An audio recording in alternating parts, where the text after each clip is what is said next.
皆さんこんにちは、ゆきなです。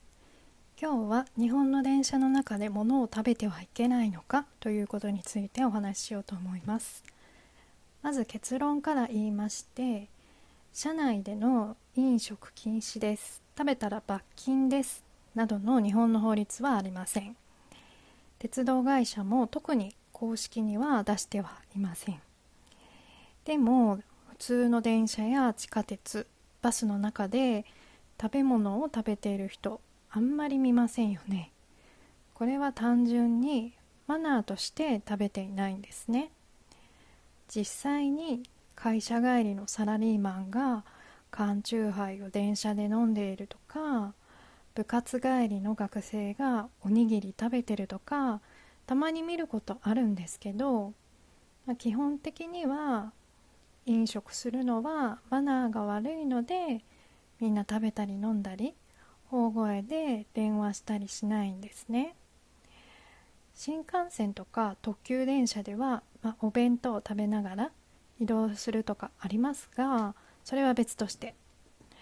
でもこの別とするのが海外の方には難しいかもしれませんね。日本にはルールじゃないけどマナーを守る人が多い文化がありますから、なのでもし日本に来てどうなのかなって思ったら、周りに合わせるのが一番無難です。でもたまにマナー違反をしてる人もいますから、その人の真似をすると良くないんですけどね。だからもし日本で生活していくなら、生活していく中で徐々に日本のマナーを知っていくというのはとても重要になると思います。電車で化粧をするのはマナー違反ですかとか、そういうのも昔から言われていますけれども、私の考えでは電車に乗った時に隣の人がやっていたら嫌だなと思うならマナー違反だと思うんですよね。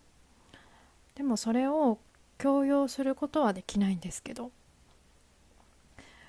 でも私ニューヨークの地下鉄乗ってる時に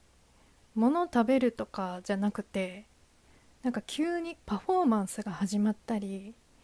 お金くださいってみんなに言って回っている人がいたりして、最初びっくりしましたけど、なんかそれもそれで悪くないなと思えたというか、他にもなんかこの車両だけなんで空いてるんだろうって思ったら、ここでは口にできないような男の人が寝そべっていたとか、なんかニューヨークの地下鉄あるあるかもしれませんけど、それって国によっての文化なんだろうなと思うし、日本じゃ絶対にありえないから、ニューヨークって感じがするって感動すら